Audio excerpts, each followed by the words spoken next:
So these are the three articles that defines Prime Minister relationship with the President. So you do have Article 74, we already have seen. So Article 74(1), if you remember, it defines the relationship between Council of Ministers headed by Prime Minister with the President, right, which establishes, we had long debate that how Prime Minister's power has evolved over President over a period of those two amendments, over a period of last 73 years. So we had detailed discussion on Article 74(1). Then Article 75, it's time to face the music. So Prime Minister has been appointed along with his colleagues, right? He has been sworn in. Now it's time that you prove your majority. So here Prime Minister is asking that, dude, it has been very long. Can we have a cup of coffee? Come over to my office. And don't forget to bring the files that you have not been sharing since long. Hello everyone. So in this video we are going to discuss chapter 19 of Laxmikant that deals with Prime Minister. So prior to this we already have covered all 18 chapters of Laxmikant except center-state relation, and this chapter, that is Prime Minister, is third chapter in part 3 of Laxmikant that deals with central government. So in central government portion we already have completed President and thereafter Vice President. Now this is the third chapter in that third part, that is Prime Minister. So let us first discuss that how we have divided this chapter into, these many legs. So in the first leg we will discuss the structure of union government, although this structure of union government, that is in part 5 of Indian Constitution, we have been discussing from last two chapters, that was in President as well and in Vice President as well. So we'll touch this structure of union government in this chapter only mildly, right, just to locate that in that structure of Indian government where is the position of Prime Minister. Thereafter we'll discuss in the second leg evolution of Prime Minister's power with respect to President, right.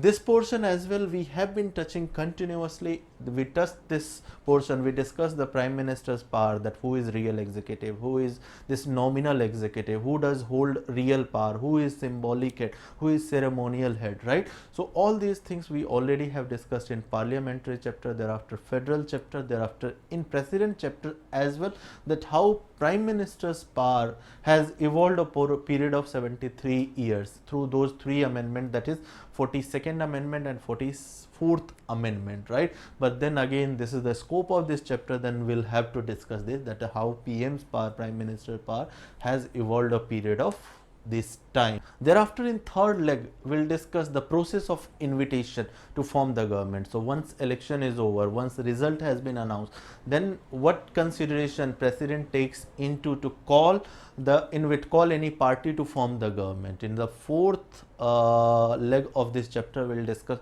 appointment of Prime Minister and oath and floor test of Prime Minister. In the final leg you will see that we'll discuss PM's power with respect to President's, PM power with respect to Cabinet, and PM's power with respect to Parliament. And in the final leg we have put up some MCQs for you to practice.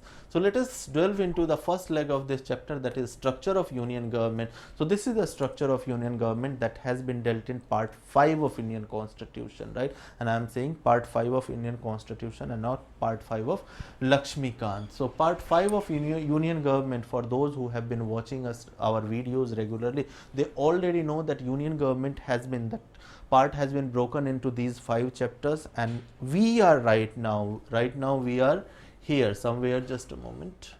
So right now we already have discussed President in Union Executive, we already have discussed Vice President, right now we are here. So we are delving into Council of Ministers, that Article 74, 75, 77 and 78, and out of these 4 articles, right, that will form the basis of 2 chapters, that is Prime Minister and Council of Ministers. Right now we will discuss, means in this video we will discuss Prime Minister's power with respect to President, Prime Minister powers with respect to Cabinet, and Prime Minister power with respect to Parliament. So these 4 articles in this video we will discuss, and that is the scope of this video, right. So now let us delve into the core of this chapter, and that is Prime Minister. So the first article in which this Prime Minister has been mentioned, that is article 74. So if there is any question that which articles in the Indian constitution for the very first time, right? So we already have discussed part 1 of Indian constitution, article 1 to 4, part 2 of Indian constitution, part 3, part 4, part 4a, then part 5 we are in, right? So the first article in part 5 is article 52, and the prime minister for the very first time, if it has been mentioned, it is in article 74, and article 74 is part of part 5 of Indian constitution. So if there is any question that which article for the very first time has mention of this word prime minister, that is our chapter, right? So the answer would be article 74. In next article, that is article 75 as well, the mention of prime minister you will find. But if the question is that which article for the very first time mentioned word prime minister starting article 1, then it would be article 74, right? Let us move to the next slide and let us discuss the position of prime minister in parliamentary system, right? Parliamentary system that we have adopted from England, right? So what is the position of our prime minister? So position of prime minister with respect to president we have been discussing from this chapter called parliamentary system. So the part 2 of Laxmikant, when we were dealing with this chapter, that is parliamentary system, we discussed that who is the real head, who is nominal head, who is a ceremonial head, who is de facto. So the regular viewers might get bored that okay, we have been discussing this because this was discussed in parliamentary chapter, this was discussed in federal system, thereafter we discussed these things in presidential system. So for the regular viewers, I'll urge that okay, you can consider it as a revisionary measure, right? But for those who are watching this video for the first time, let us have a look, right? So in parliamentary system, the president office or president is called head of state, while this prime minister who is directly elected, he is called head of government, right? He is called de jure head, while the real power, because real power in parliamentary system lies with prime minister, and that's why he is called de facto head. He is symbolic head, president is symbolic head, he is titular head, he is ceremonial head, means all the executive power although is vested. Article 53, if you know, we had discussed in president chapter. So article 53 has referred that all the executive power of the union will lie in him, all the decision making, all the treaty, all the obligation will be made against him, his name, and that's why he is ceremonial head. But the real power, right, real decision making power will lie with this person or his office, that is prime minister's office, and that is very basis of parliamentary system, right? So I hope the position of prime minister in parliamentary system you would have understood that this fellow, that is prime minister or whosoever is the prime minister, right, irrespective of the photo, you can keep changing the photo. So until now we do have 15 or 16 photos that has been changed, right?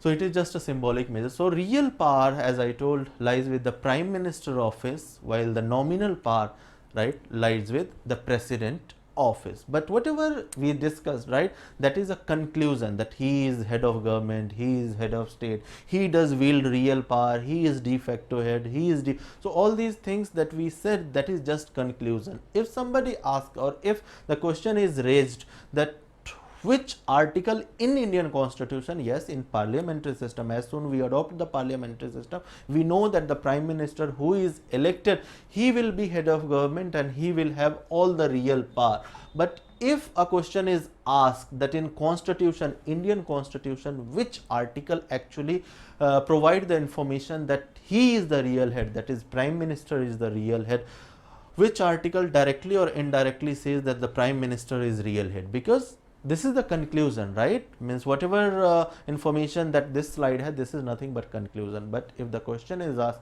that which article refers that he is the real head or he is the de facto head, it is article 74, which will tell that yes, he is the real head. Article 74. Article 74 actually does have two clauses, but only one clause is relevant for this chapter.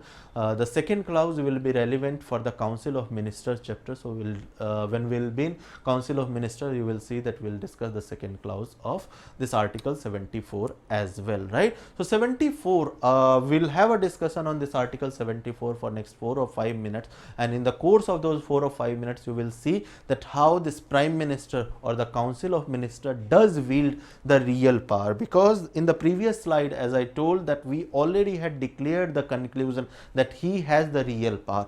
But when we'll have discussion on Article 74(1), you will see that how this Prime Minister or the Council of Ministers does wield the real power and why he is only nominal head. Right. So let us discuss this Article 74. So the text that you can see on this slide, Article 74(1), that is the original text, that is the text of original constitution. Why I am saying that that is the text of original constitution? Because this Article 74 has gone through 2 amendments. One amendment it will be subjected to in 1976 by Madam Gandhi, that will be 42nd amendment, and second time this article will be subjected to amendment is in 1978 by Janata government through 44th amendment, right. So 3 phases this Article 74 goes through. The first phase is until 1975, the second phase is until 1976 to 1978, and thereafter you have this starting of third phase that will be post 1978. Right, that will see that how in different phases the evolution of Prime Minister. So with amendment, with every amendment, you will see that Prime Minister's power will keep changing, right. So let us see that what is in this first phase. This is the first phase that will work until 1975, and let us understand the meaning of this first phase, that when I am saying that until 1975, it will be the first phase of Article 74. So this is the original. So just assume that right now you are in 1950 and the constitution has just been operationalized. So this is the Article 74. This was the status, this was the text of Article 74 in 1950, and this will remain the text of Article 74 until 1976, until you have this 42nd amendment. So let us read, and this Article 74 is nothing. This will define the kind of relationship that the Council of Ministers headed by Prime Minister will share with President. Means this is defining the relationship between these 2 offices, Prime Minister office and what you call President office. So let us read it, that how, means what kind of relationship these 2 offices shares, right. So Article 74 reads that there shall be Council of Minister, there shall be Council of Minister with Prime Minister at its head, with Prime Minister. Prime Minister is a bigger picture, right. So Prime Minister will be head of this Council of Minister. Let us read it again. There shall be Council of Minister with Prime Minister at its head. What will be the job of this Council of Minister with Prime Minister at its head? So the job will be to aid and advise. So the job has been defined, that this job of this Council of Minister will be to aid and advise. To aid and advise whom? So to aid and advise President.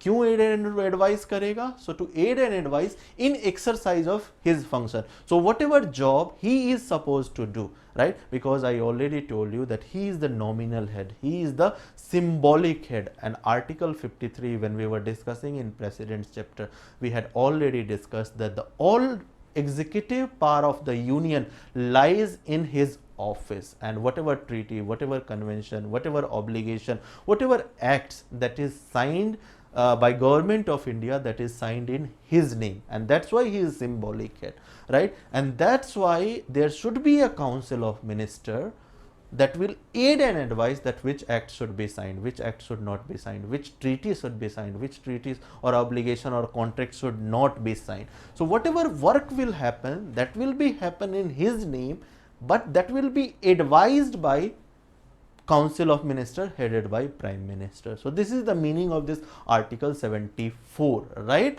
So that was the first phase. In first phase, let us read it again. There shall be a Council of Ministers, there shall be a Council of Ministers with Prime Minister as its head, right, to aid and advise President in his exercise of function. President function was that he had to sign some acts, he has to sign some obligation, he has to sign these treaties and all, and then this Council of Ministers will advise that whether the treaty has to be signed or not, right.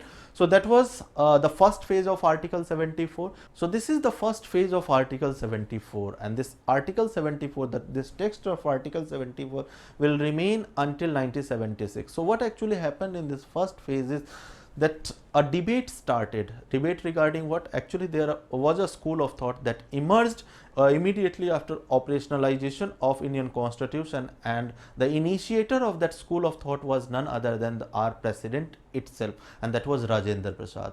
So what was the suggestion of Rajendra Prasad was that whether the council, yes, council of minister will extend the advice to the president and president has to work according to that advice, but in rare circumstances, because if you remember constitution in president has taken an oath to maintain, to defend, to protect the constitution. So there may be some circumstances when council of minister may give some unreasonable advice.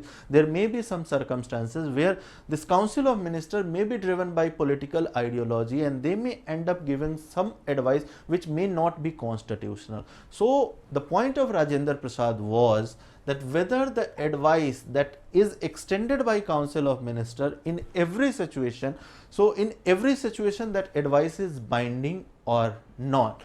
The other school of thought that was led by Nehru, their point was that no, just because we have adopted the parliamentary system, we are not into presidential system, we had adopted this parliamentary system, so you are only symbolic, means Rajendra Prasad, he was saying that you are only symbolic head, right, and whatever power that power exists in council of minister, and whatever advice that council of minister is extending to you, that advice is binding on president. So that was Nehru's school of thought, which was called a constitutionalist. Actually, we already had this debate in presidential chapter, so let me not get into the detail. Whosoever wants to have a detailed discussion on this part, what was the various school of thought that emerged, right, in 1950, we already had a detailed discussion. So if you have to know all those detailed discussion, the nuances, you can refer to the president's chapter, right. I'll attach the information card in the corner, you can get that. So let me come back to this topic, right. So the debate, the question that was raised was in the first phase that whether this advice is binding or not. Let us move to the second phase and you will see. So this debate went until 1976, right. Sometime, means Rajendra Prasad and there were other people who were called liberal group, right. So they kept this debate alive, right. Then came 1976. And in 1976, that was second phase, you will see that Madam Gandhi, after imposing emergency in 1975, she will amend this article 42nd, right. If you saw in article 74, it was nowhere expressly mentioned whether this advice is binding or not, right. Here Madam Gandhi, just to finish that doubt, right, what she will do is that she will amend article 74(1) itself, and she is going to introduce these two words, and those two words will be who shall, right, and just by introduction of these two words who shall, the whole meaning, the whole spirit of this article 74 is going to change, and this will be starting of second phase. So let us read this 42nd, means let us read this article 74(1) after the 42nd amendment. So now this will read, there shall be a council of minister with prime minister at the head to aid and advise the president. So until now the text of this article 74 even after 42nd amendment is same, but now it writes who shall in the exercise of his function, means president shall in exercise of his function act in accordance with such advice. Now this advice that council of minister was tendering in the previous case, right, means council of minister was tendering, right, advice. So now that advice has been made binding on the president by introduction of these two small words, who shall in the exercise of his function act in accordance with the such advice, right. So now it is binding, now it is obligatory on the president to act in accordance with the advice that has been tendered by council of minister, right. Then thereafter this phase, that is second phase, will work until from 1976 to 1978, and in 1978 what will happen is that you will have change of government. You will see that Janata government comes into the power, and Janata government, right, because they were led by reformist mind of people, they were a group of Lal Krishna Advani, Atal Bihari Vajpayee, Moraji Desai, Jayaprakash Narayan. So they had come in wake of this emergency, in wake of, means they had removed, they were completely against the absolutist ideology run by Madam Gandhi, right. So they were completely opposed to that feeling of that sense of concentration of power that was exhibited by Madam Gandhi. So they were driven by some feeling of democracy, and what they will do is they will amend the constitution again. And at part of 44th amendment, actually this 42nd amendment and 44th amendment is not amendment of a particular article. If you go through this 42nd amendment and 44th amendment is collectively called mini constitution. And the reason being that when you will go through this 42nd amendment, you will find, we'll have actually, when we'll find the time, we can do this topic as well, that how many, means there were more than 40 or 45 articles that were amended in 42nd amendment. And similarly in 44th amendment, you will see that most of the article that Madam Gandhi amends through this 42nd amendment, all the effects of those 42nd amendment will be nullified by this 44th amendment, except one or two articles. All the amendment that Madam Gandhi had affected by this 42nd amendment, all those will be nullified by 44th amendment. So the impact of 44th amendment you will see in the amendment of article 74(1) as well. So here 42nd amendment had made that advice binding on the president. What 44th amendment is going to do is, it is going to what you call introduce some sense of moderation. So in second phase, Prime Minister office has become more powerful, means it's completely powerful. It has made President obligatory to the advices of Council of Minister. What 44th amendment will do is that it will not remove this word, this who shall, it will add these three lines. I'll not read these lines, you will get this PDF, you can read these lines. Let me tell you the essence of this 44th amendment. What actually 44th amendment did was that it introduced option of reconsideration. So yes, means Council of Minister has sent you one advice, right? Council of Minister has sent you one advice. What you can do is that you can send that advice back to the Council of Ministers, suggesting Council of Minister for the reconsideration, right? If you don't like, if you feel that some advice is unconstitutional, some advice needs to be changed, right? So that advice with your suggestion will be sent back, means President can send back to the Council of Minister. Now it is incumbent entirely on this Council of Minister whether they incorporate the advice or suggestion into that advice, and after incorporation of your suggestion or without incorporation of suggestion. Now if Council of Minister is sending you same or a changed advice, it will be incumbent on President after this reconsideration, means without incorporation, with incorporation of the suggestion or without incorporation. If second time, doesn't matter, even if same advice is sent to the President, it will be incumbent on President now to sign, to assent the bill, to sign the bill. In that second case, President can do, means only a sense of moderation was provided, right? Because this introduction of who shall had made the advice in the first instance only obligatory on the President. So a leeway, a kind of moderation was provided by this 44th amendment, which allowed President to send the advice sent by Council of Minister for the reconsideration at least once. So this was about, means this is how Prime Minister's power has evolved over a period of time, right? It has gone through these three phases that I already told you. In the first phase until 1975 or until 1977, Constitution remained silent. There was no expressed, although parliamentary system says that Council of Minister headed by Prime Minister is supreme, but as far as relationship between Council of Minister and President is concerned, that was defined by Article 74(1), and 74(1) has no express open provision that this advice will be binding or not, right? So that was the position of Article 74 until 1976, until 42nd amendment.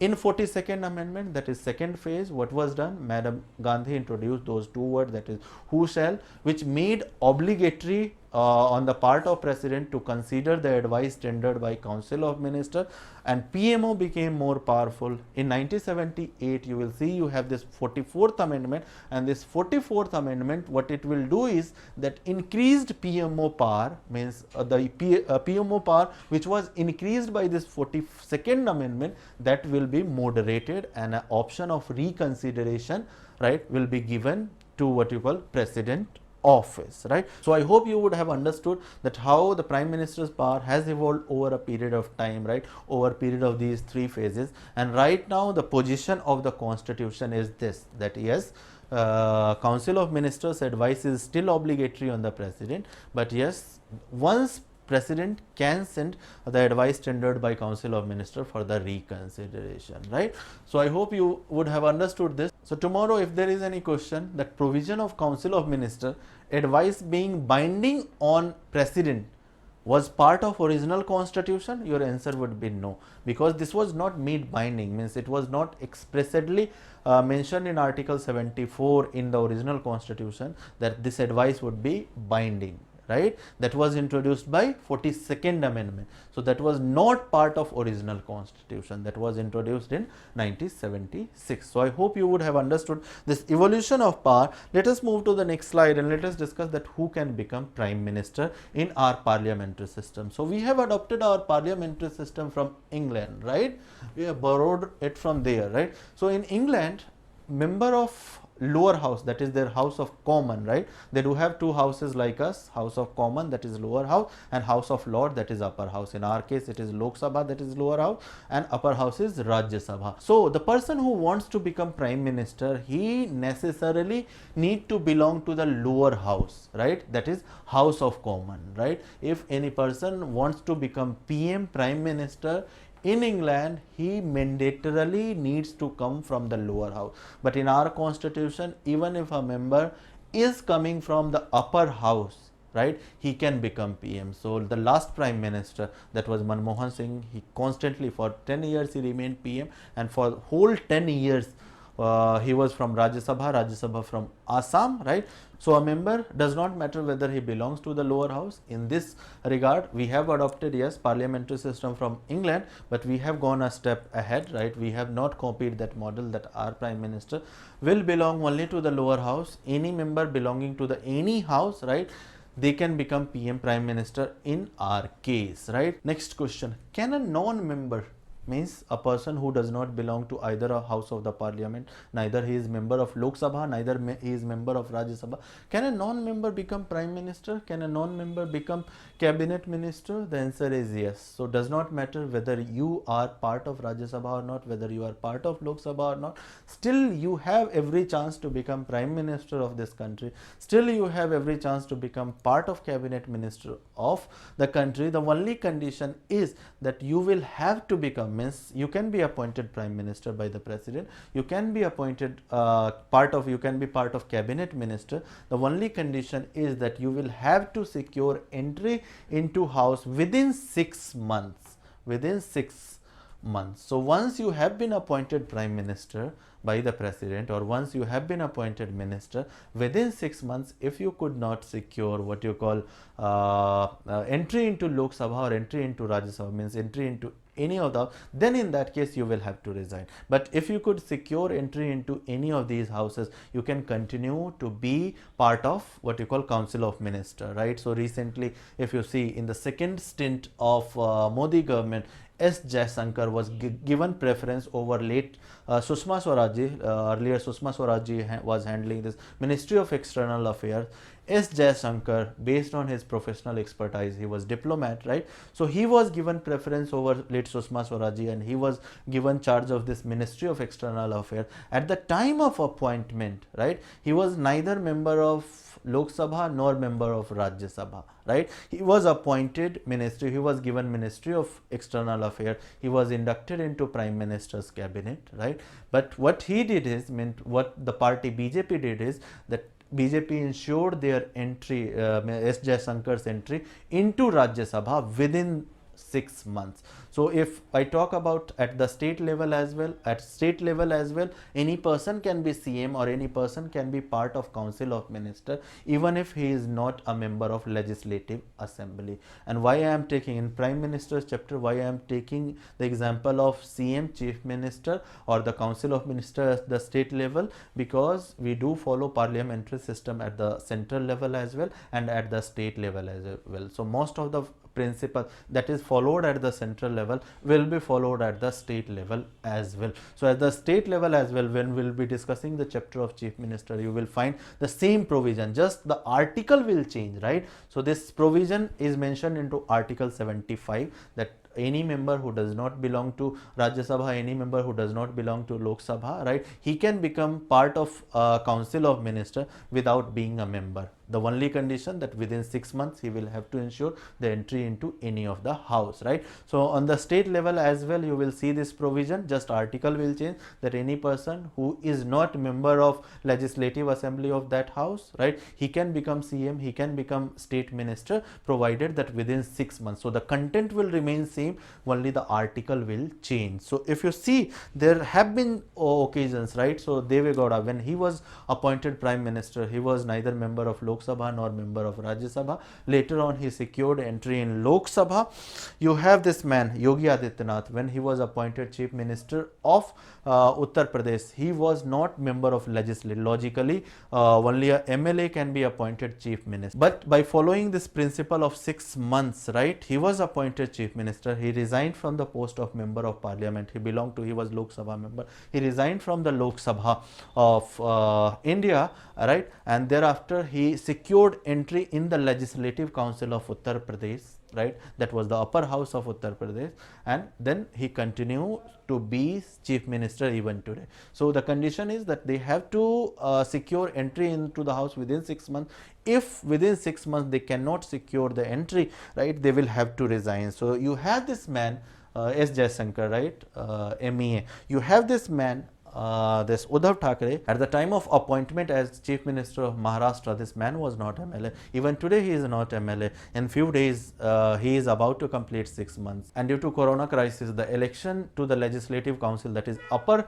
house of the Maharashtra, the election has been delayed, and the situation right now is that perhaps he will have to resign along with Council of Minister, because of this provision that within 6 months, if he cannot be MLA either of upper house, that is Legislative Council of that state, or the lower house, right, then he will have to resign. So the political situation right now, if you have been following the current affair, right, the election due to the COVID has been delayed to the Legislative Council. The power of governor to nominate him into the legislative, that power governor is not exercising, and a situation of constitutional crisis is going to develop right now. So we will not delve into the state. When we will discuss the chief minister, we will have this discussion in length, right? My only point was that even if a person is not a member of either a house of the parliament, still he can be part of cabinet minister, still he can be prime minister, right? If I now start to drive the conclusion, that what is the conclusion? What is the eligibility criteria to be PM or part of cabinet minister? So there is no as such criteria. If you want to become PM, the only condition that you need to fulfill is that you need to be eligible for MP, to become MP, member of parliament. And what is the eligibility criteria to be MP? You need to be Indian citizens and you need to be of 25 years of age. If you want to secure entry into Lok Sabha, the minimum age criteria is 25 years, and in Lok Sabha it is 30 years. So two conditions you need to fulfill, that is you are an Indian citizen, and the age criteria, that is 25 years old. So if you are above 25 years of age, right, you can be appointed prime minister. The only thing that you will have to do is that you will have to secure entry into either house of the parliament within 6 months. So that is the only criteria to become a prime minister or to become what you call cabinet minister. So even I have completed 25 years of age, so even I can get entry into the cabinet of our prime minister, provided that prime minister likes me to the extent that he is ready to induct me into his cabinet.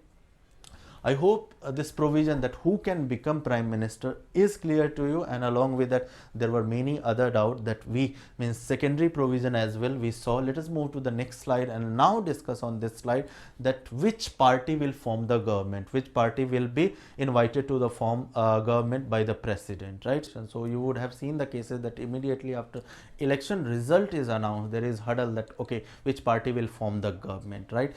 So let us be clear on one point, that there is no constitutional article that has specifically mentioned that what would be the process of inviting any party to form the government. Means president, it's completely on the president, and established political principle. So in last 70 years there is some political principle that has been established, or through the decision of High Court and Supreme Court, that a framework or a template has been decided that okay, what process president has to follow, and president and governor, president on the central level and governor on the state level, generally, I am saying generally, not always, generally follow that template that has been established by different political parties, or political convention a kind of developed, right, through Supreme Court's decision, through High Court's decision, and through established political principles, right. So again, let us be clear on this point that the Constitution has not provided any kind of process for the president or for the governor in the state, that what process they needs to follow, right. So there can be two cases. One election result has been announced, there can be two cases. In the first case, you will see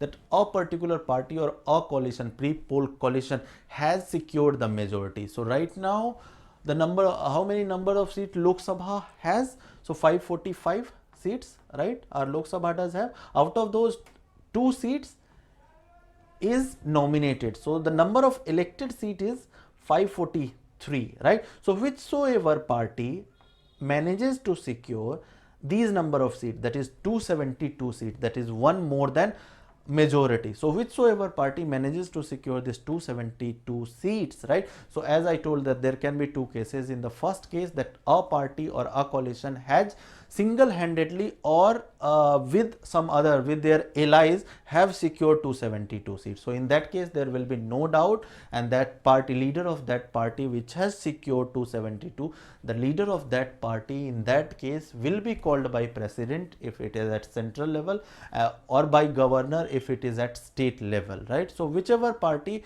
have managed to secure one more than majority of the seat, that leader will be called by the president at the central level and by the governor at the state level, and they will be suggested to form the government. So there is no doubt in that case. The second situation can be that no party has obtained the clear majority. So in last 10 years at the central level, if you see, right, the first case has been followed. So in last 10 years, a particular party, that is Bharatiya Janata Party, has been managing to secure more than these 272 seats. So there is no issues in at all, right. President cannot exercise discretion in that case.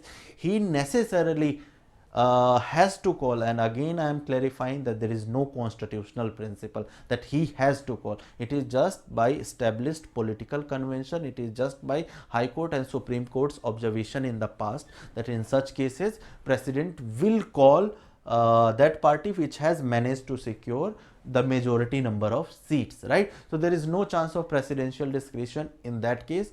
President will have no option but to call that leader of the party. So president in last from 2 terms has been calling Narendra Modi to form the government, and he has been forming the government. But in second case, first case we already have. So in second case, if no party has been single-handedly or with their coalition partner, if they have not been able to secure this 272, that is majority mark, in that case, case of presidential discretion will exercise. In that case, president is allowed to use his own wisdom as to which party needs to be called, right. So leader of the party, so in that case, what generally again established political principles is that the leader of party which has secured highest number of seats, yes, means no party has secured the majority mark, that is 272, but if there is any party which is secured, suppose 202 seats, so that party will be called in, right, that whether you want to form, whether you do have ability to cobble up the number, can you deal with other party, can you manage 70 more seat, can you come up to this number, right. So leader of party which has secured largest, highest number of seats, that party will be called in, right. If that party can form the government, good enough. If that party cannot form the government, then president will look for any other coalition, means merger 2 or 3 other parties which can manage the number, right, that party will be called in. Let us see one case. Recently you had this election in Maharashtra and the results were like this, right. So in Maharashtra assembly seat, there are 280 seats in Maharashtra assembly. So the numbers that was required for the majority was this, but no party has managed to get this seat single-handedly, 145. So BJP was the largest party. BJP was called in by the governor, because at the state level it is the governor who has to take call. So BJP was called in, but BJP in the first instance denied that we cannot form, we do not have ability to form the government, so they denied. Thereafter Shiv Sena was called in to form the government, because there were mixed signals from NCP and Indian National Congress that if Shiv Sena expresses its desire to form the government, we will ally with them,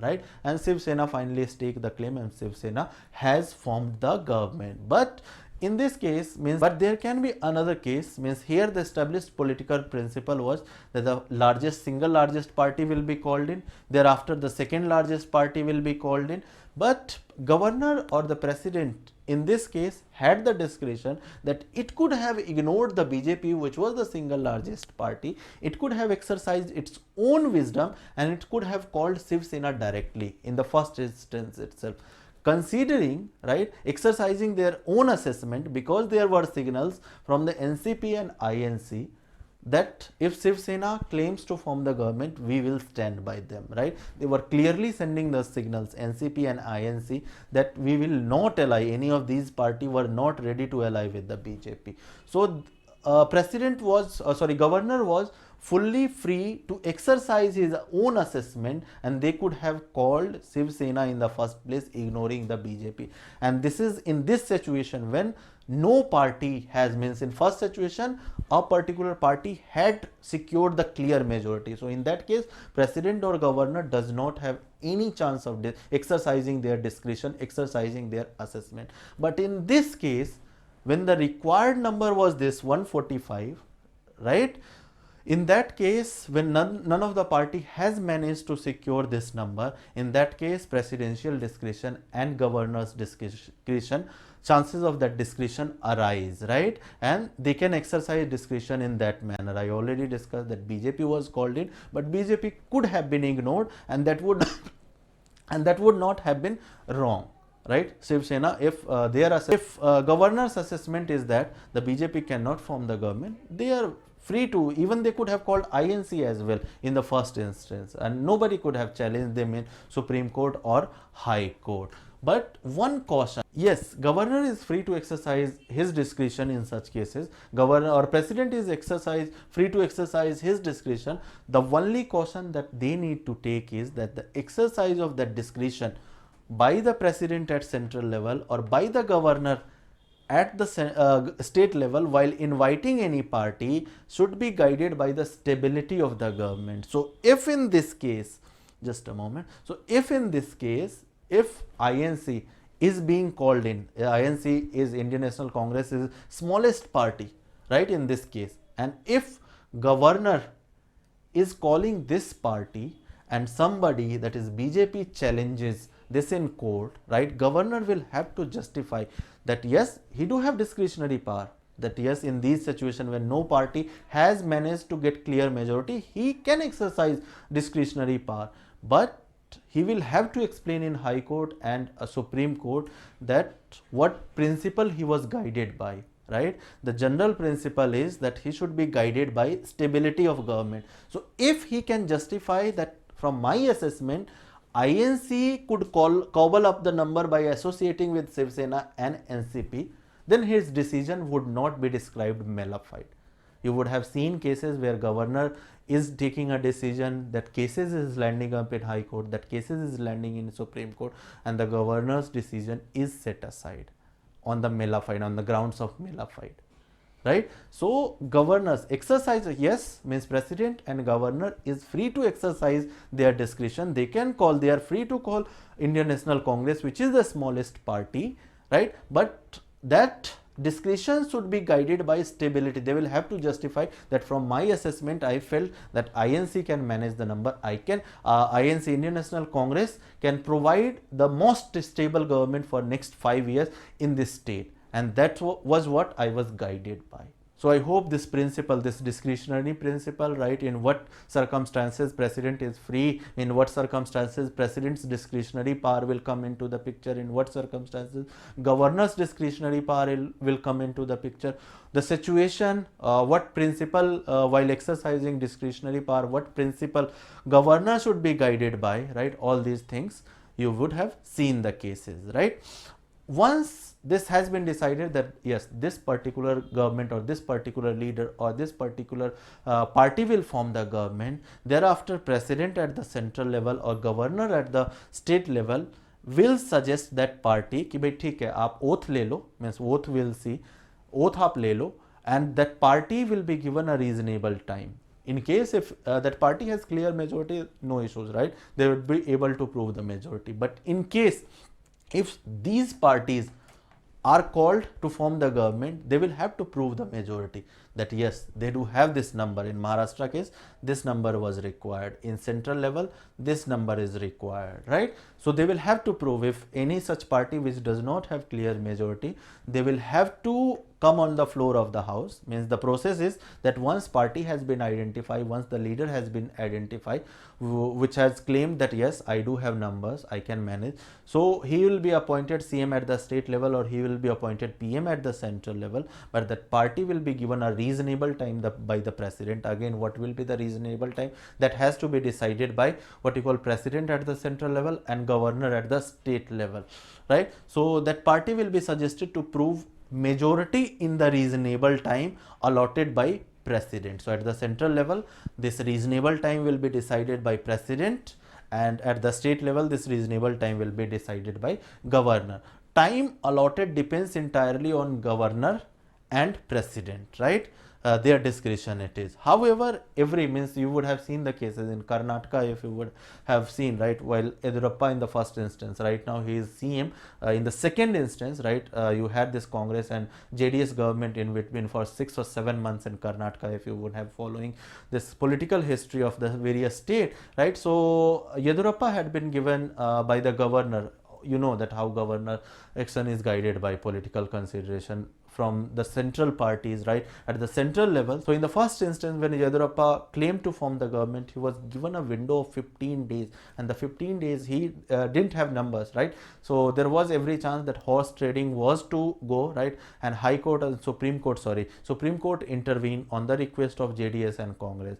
Considering that there were chances of the horse trading, means MLA purchases and all those stuff, Supreme Court reduced the time from 15 days to 2 days, and Yediyurappa was suggested कि नहीं, that reasonable time that the governor has given, that is not reasonable, you will have to prove majority within next 2 days, and Yediyurappa could not prove the majority and he had to go, right. So whatever reasonable time that president and governor is extending, right, at reasonable time, if is based on political consideration, you will see that every such case, you have active judiciary right now, right, and every such unreasonable request is ending in Supreme Court and High Court, and Supreme Court, High Court, rightly so, they do deliver the judgments, right, depending on कि भाई case क्या है. So I hope this process of inviting or process of invitation you would have understood. Right now the party has been identified. So this was the Yediyurappa's case, right. Supreme Court orders BJP Yediyurappa to face the floor test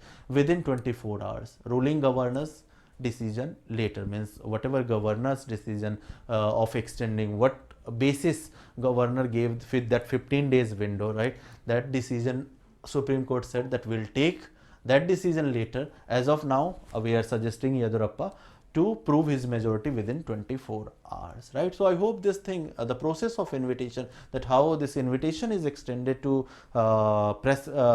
prime minister at the central level and chief minister at the state level, you would have understood. Now how the prime minister is appointed, right. So person has been identified, the party has been identified, now the appointments, right. So appointment of prime minister has been mentioned in Article 75 of Indian Constitution. So you have this 75(1), right. 75(1) says that the prime minister shall be appointed by president, right. So the appointing authority, 75(1), identifies the appointing authority of the Prime Minister.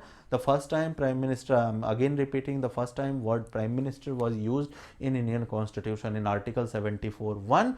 Now this is the second instance where the word is being used, and in the second instance you have this Article 75, which is identifying that who will be appointing authority for the President. So he will be appointed by President, and other ministers shall be appointed by the President on the advice of Prime Minister, right? So Prime Minister will be appointed by President, but as far as other members, his colleague, his Council of Ministers, his cabinet is concerned, they will also be appointed by President himself, but they will be appointed on the advice. So generally at the time before oath, a list goes from Prime Minister office to President office, right?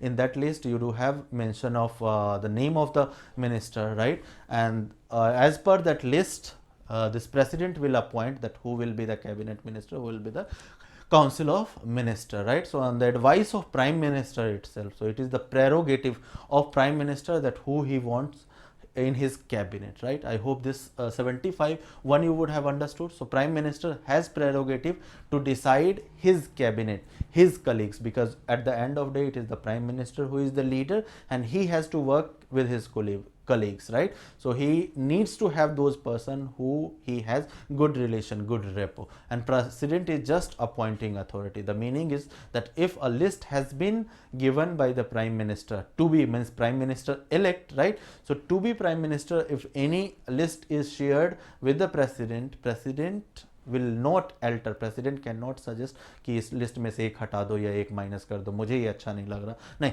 that kind of thing will not happen. President is just appointing authority, and the appointment of cabinet minister will be based on the advice or will be based on the list that has been given by Prime Minister elect, right? I hope you know the difference between Prime Minister and Prime Minister elect, right?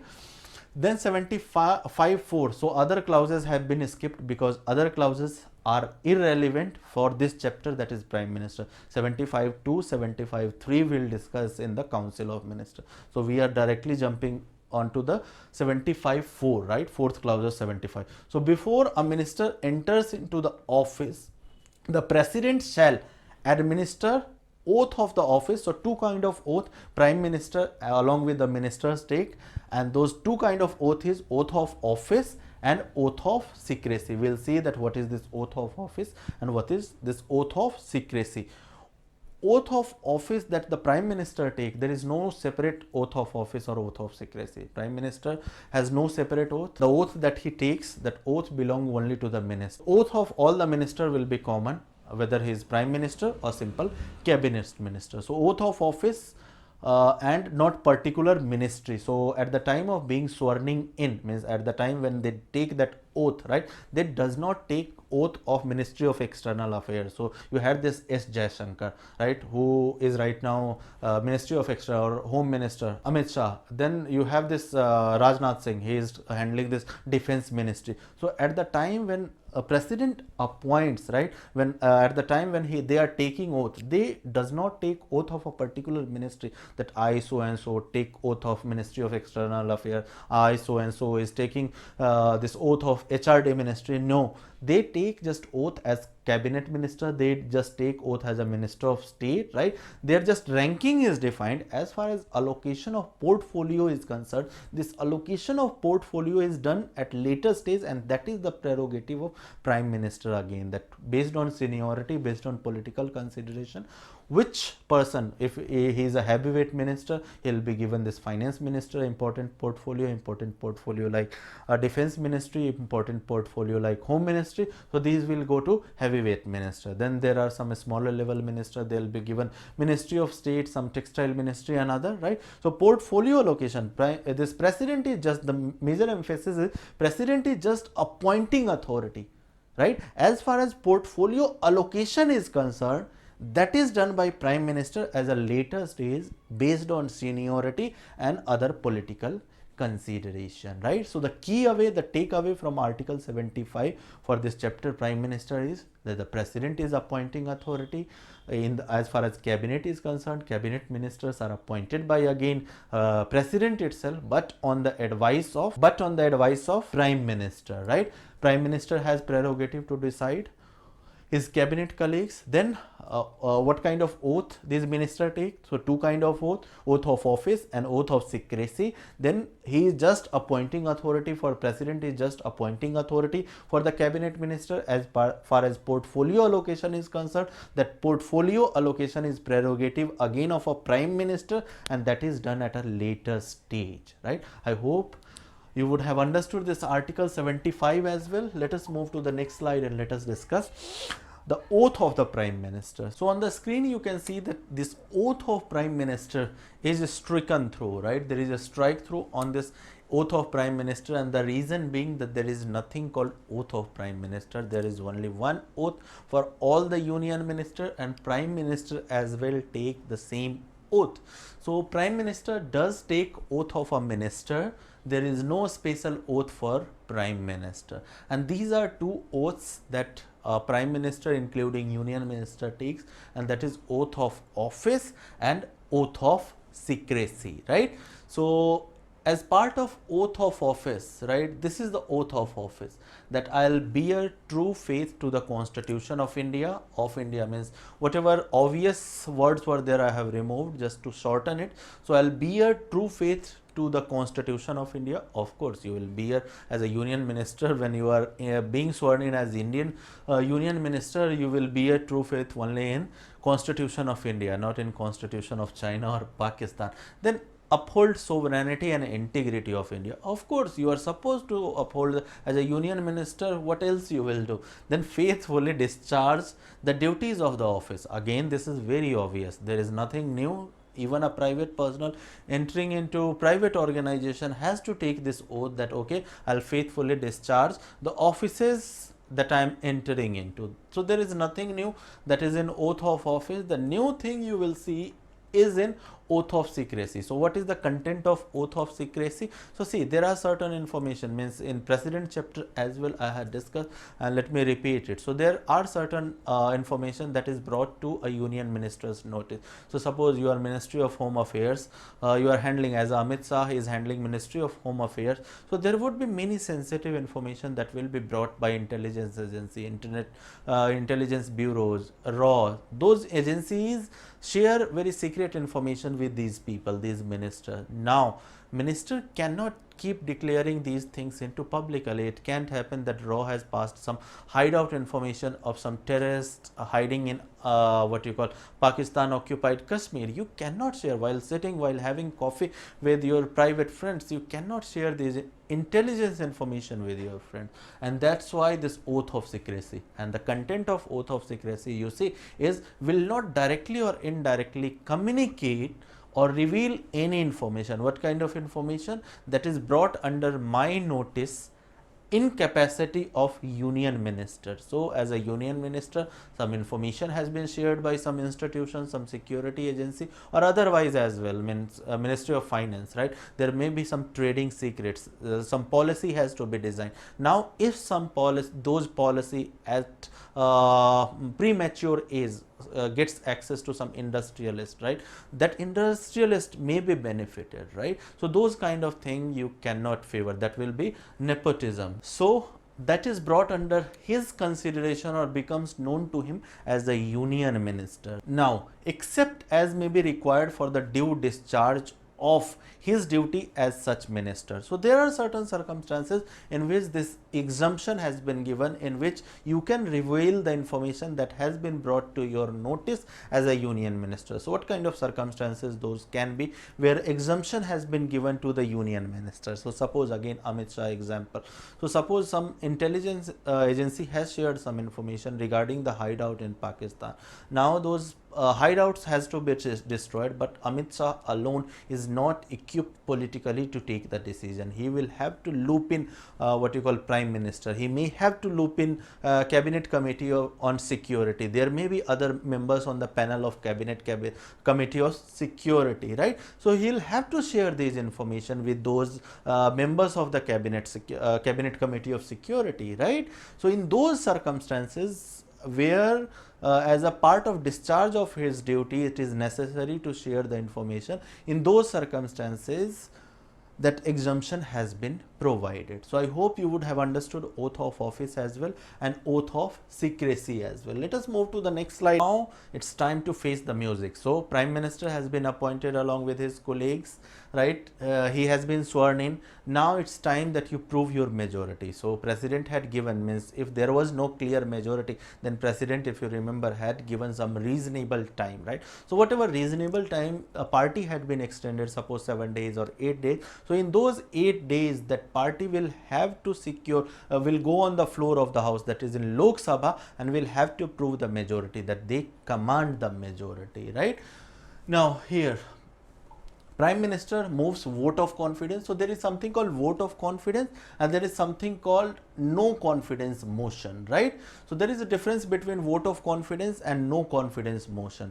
So generally the ruling party, right, the Prime Minister or any of minister on his behalf will move this vote of confidence. So vote of confidence is moved by ruling party, while no confidence motion is moved by opposition member. So whenever any opposition member will feel that government in midterm, so in 2018 itself, in the first term of Modi government, there was a no confidence motion that was moved against Modi government by TDP and other other political parties. So vote of confidence, the difference between vote of confidence and no confidence motion is that vote of confidence is moved by ruling party, while no confidence motion is moved by opposition party. Let us come back to this. So Prime Minister, during this floor test, Prime Minister or any of the minister on his behalf will move this vote of confidence and will seek support, right? So what seek support? He will not seek support at that time. It is just a formality. He would have already managed the numbers, right? He would have sought the support of various parties, and if PM fails to secure the majority, then at that time it's not only Prime Minister but along with Prime Minister, whole council of ministers will have to resign. So if he attains the majority, well, good enough, he will continue to be part of government. If he fails to secure the majority, then council of ministers along with Prime Minister will have to resign.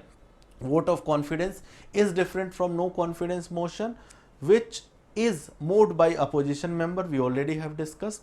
One additional information that is not relevant to the floor test, the additional information is that no confidence motion is moved not against a particular minister. So it's not that if opposition is dissatisfied with the works of a particular minister, say human resource development minister, so they will move no confidence motion against a particular minister. That can't happen, right? No confidence motion, if and when moved, right, it is moved against whole of council of minister, and if no confidence motion passes, this whole of council of minister will have to go. So I hope this floor test would be clear to you, and the difference between vote of confidence and no confidence motion would be clear to you. Vote of confidence passed by the ruling party to seek the support of the house. No confidence motion is moved by what you call opposition party whenever they feel that government has lost the support of its coalition member, or there are other members from his party who do not want, means a ruling party itself who does not want to support its own party. Even in that case they can move. So these are the scenario. Coming back to this, so term and salary. So term of Prime Minister is never fixed. If you have followed last 20 years of political history, right, you would notice that there have been Prime Minister like Atal Bihari Vajpayee. His first term he survived only for 13 days because the time that had been given by the President to Atal Bihari Vajpayee government, he could not manage the numbers, he could not get the 272, and that's why Prime Minister along with Council of Ministers had to resign. Thereafter, in second stint, he survived only for 13 months, right? And in third term, he completed full term. So my point is that the term of any Prime Minister is never fixed, right? His terms entirely depends on the confidence in the Lok Sabha. So as long as he can manage the numbers in the Lok Sabha, he will continue to be the Prime Minister and his Council of Ministers will be part of government, right? As soon as he has lost the confidence in the House, right, he will have to, he along with Prime Minister along with the Council of Ministers will have to go. So in term it is principally said, right, in term portion it is written that they hold, means Prime Minister and Council of Ministers hold office during pleasure of President, but this thing is only constitutionally true. In practice things are entirely different, right? So constitutionally you can say that they hold office during pleasure of President, but in practice what happens that Prime Minister or Council of Ministers will continue to be part of government. However, this pleasure of President is not discretionary, right? And Council of Ministers continues in the office as long as they enjoy confidence in the lower house, that is Lok Sabha. So the same point, as long as you do have numbers, that number of 272, that is the majority mark in Lok Sabha. So as long as you have support of these many people, either your party members or by coalition, as long as you can manage this number, you will be part of government. Salary and allowances. So term, I guess, is over to you. Term is not fixed, unlike a president's term or vice president term. Here the term is not fixed. The term is entirely dependent on confidence of those people in the Lok Sabha, right? So 272 is the number.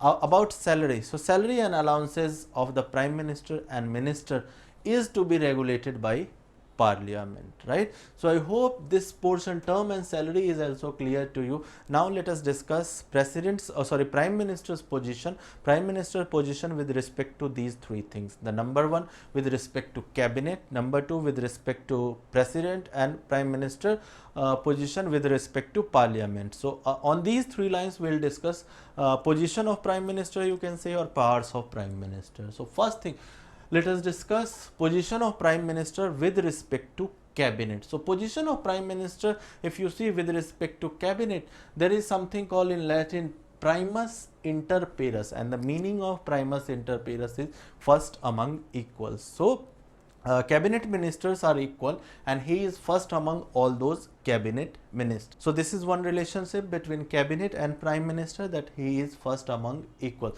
There is one more principle that calls one among equals. So in England the principle that works is one among equal, right? While in our system it is first among equals.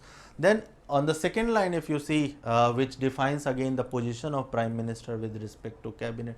So Article 75(1), if you would have seen Article 75(1), it says that Prime Minister and cabinet ministers are appointed by President, but cabinet ministers are appointed by President on the advice of Prime Minister, right? So this again establishes Prime Minister's power with respect to his cabinet, that the cabinet, who will be part of his cabinet, is the prerogative of Prime Minister. Rather, the portfolio allocation, right, that which minister, means you have been appointed a minister, cabinet minister or a council of minister. So at the time of appointment, at the time of swearing in, the only thing that is done is that the category, the ranking is decided, that he is minister of state with independent charge, or minister of state, or cabinet minister, or simple minister. So those things happen at the time of swearing in, right? While as far as the portfolio allocation is concerned, with who will hold this Ministry of External Affairs, who will hold this textile ministry, who will hold this important ministry like Home, Finance, all these things again is prerogative of Prime Minister. So this also establishes Prime Minister's power over his cabinet. The third provision, Prime Minister can suggest any of his colleagues. So if there is any difference of opinion between Prime Minister and any of his colleague, or if he is not happy with the performance of any of his colleague, or if due to political reason a coalition government is going on and coalition has made a pressure to reshuffle the ministry, means coalition partner wants more number of ministries. So in that case, Prime Minister does have power that he can ask any of his cabinet colleague or member of Council of Ministers to resign, right? Although generally these ministers on the advice of Prime Minister does resign, they go to President and they submit the resignation. If these ministers does not resign at their will, Prime Minister has power that he can suggest President to withdraw his pleasure from the President. So it is here that the pleasure principle that we were talking about. So this pleasure principle will be exercised by President again on the advice of Prime Minister itself, right? So Prime Minister, if these cabinet colleague, any of the, although it never happens, rarely happens, right? In the political history of India, it has never happened that any of the Prime Minister would have suggested its cabinet colleague or Council of Minister member to resign, and they would have refused for the resignation, and Prime Minister had to do it in a forceful manner. So this has never happened, but there is a provision that if any of the cabinet colleague refuses so to resign, so in that case Prime Minister can suggest President to withdraw his pleasure from the minister, and that is mentioned from in Article 75(2). Then Council of Minister works on the phenomena of swim and sink together. So in case Prime Minister resigns, so it's not only Prime Minister resignation, but whole Council of Minister will be considering resigning, right? Ignore this example as of now, right? I was hoping that perhaps Shiv Sena government will have to go in MH while Maharashtra while preparing that note, but that government is still surviving. So this example is not relevant. So as of now, just ignore this example. So again, I am pointing out that if PM resign or CM in the state resign, in that case, whole of the Council of Minister will collapse, and that is what you call swim and sink together. So if they are swimming, they will swim together. If they are sinking, they will sink together. So it is on this phenomena that Council of Ministers work, right? In case of death of Prime Minister, so suppose a Prime Minister has died. So Nehru died in 1964. You had this Lal Bahadur Shastri who died in Tashkent in 1966.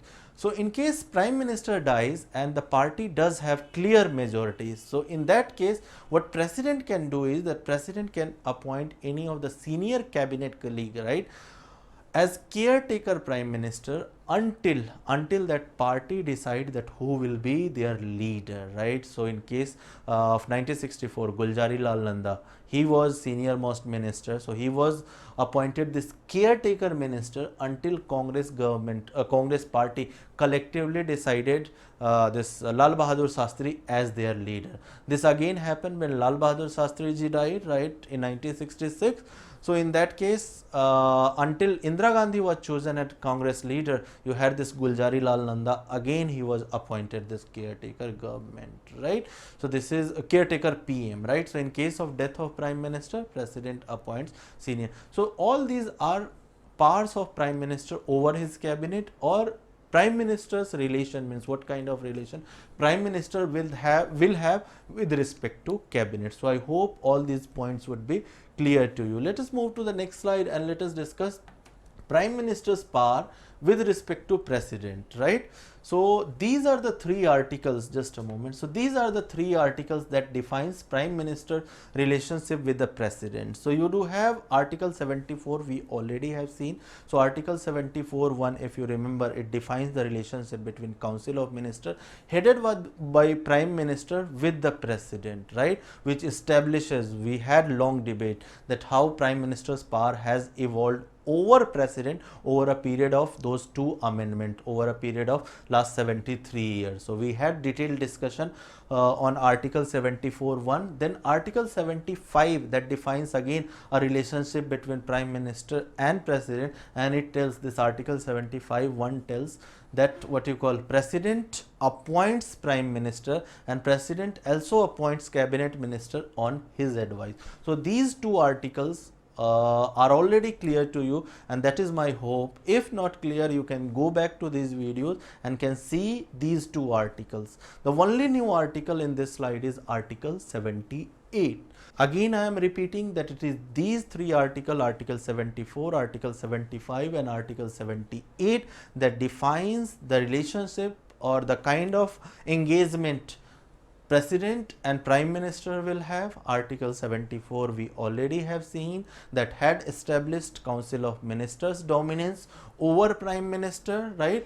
Option of reconsideration had been given. Then Article 75, what it said was that President will appoint Prime Minister, President will also appoint Cabinet Minister, but Cabinet Minister will be appointed on Prime Minister's advice. The only new article is Article 78. So let us discuss this Article 78. Article 74 one we already have seen, Article 75 as well we already have seen, right? And this, mind you, we are discussing under the vertical relationship between Prime Minister and President. So Article 74, 75 is done. Let us discuss this Article 78. So Article 78 actually describes duties of Prime Minister. Duties of Prime Minister with respect to President, right? So Prime Minister does have two duties as per Article 78. Prime Minister does have two duties toward the President, right? That is mentioned in the two clauses of Article 78. So here is the first clause, and the second clause we will have on what you call second slide, right? So what are the duties of Prime Minister? Let us see. So it will be the duty of Prime Minister to communicate. Duty of Prime, the heading is duty of Prime Minister of Article 70. So duty of Prime Minister to communicate the President all decisions of Council of Minister, right, relating to administration of affairs of the Union and proposal of the legislation. So see, Prime Minister is nothing. Prime Minister is principal channel of communication between Council of Minister, right? Prime Minister is also part of Council of Minister. He is just head of that Council of Minister. So it is the duty of Prime Minister to act as principal channel of communication between this Council of Minister and President office. And it will be the duty of Prime Minister to provide two kind of information to President. So what two kind of information? So it will be the duty of Prime Minister to provide कि administration जो है union का कैसे चल रहा है, how you are running,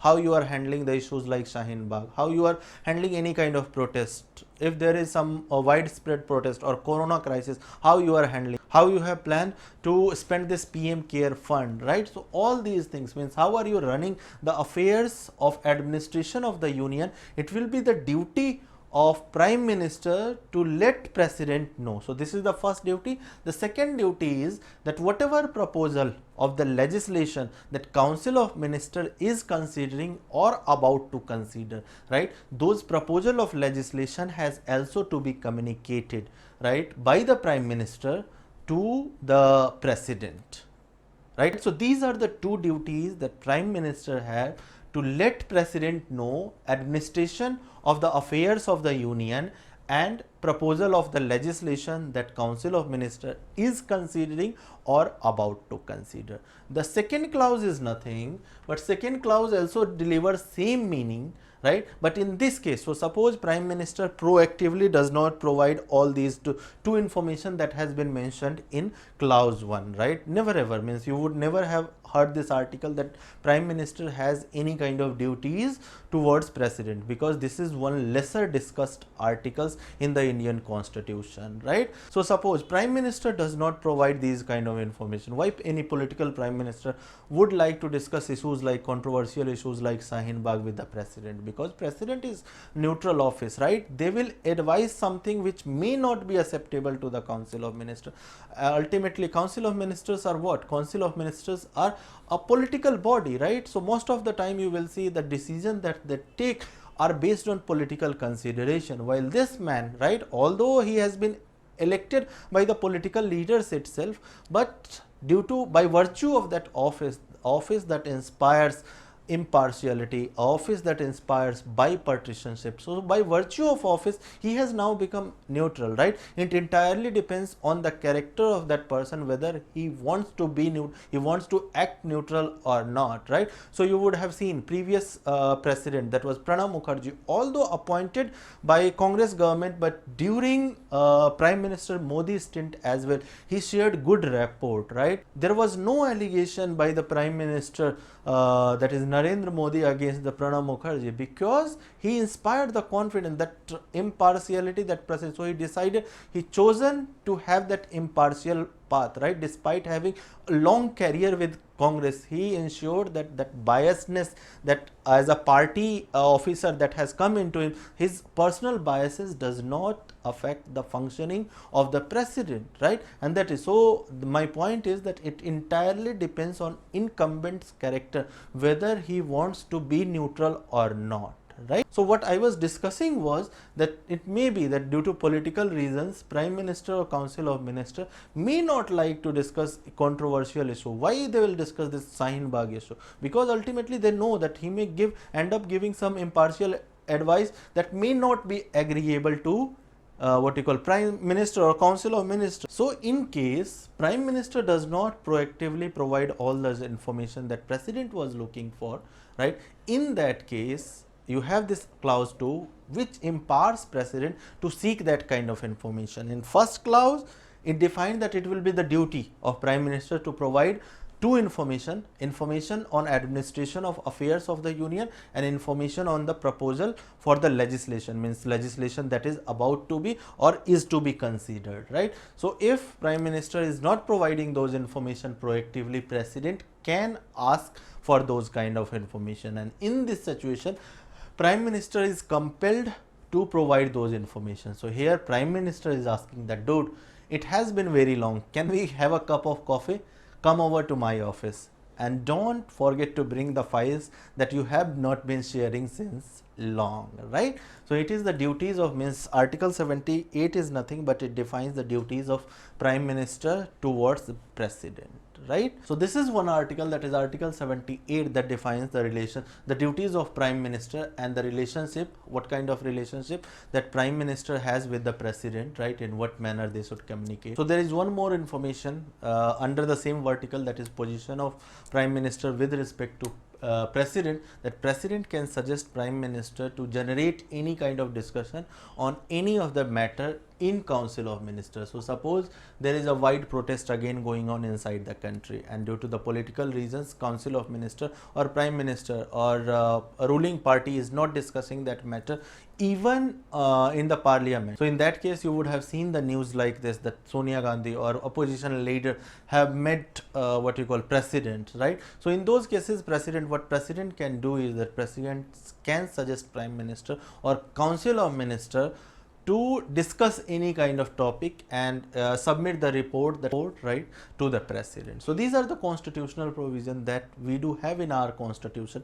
But these kind of provision, you see, President can suggest Prime Minister to generate discussion on any matter in Council of Ministers. So these are nothing, means this provision along with Article 78, right? Article 78 is nothing but it is empowering President, right, by saying that it is the duty of Prime Minister to provide information on these things, on the administration, how you are running the administration, or matters of legislation. So these Article 78 and the provision of this article which says that President can suggest Prime Minister to generate. So imagine a situation, अगर रामनाथ कोविंद अगर Prime Minister को ये बोले कि शाहीन बाग पे मुझे discussion चाहिए, right, it would be kind of kirkiri of current dispensation, right? Or if Prime Minister today says, President says कि भाई ये जो PM Care Fund है, right, उसका audit करके मुझे दो, right? Government right now has taken a stand that PM Care Fund will not be audited by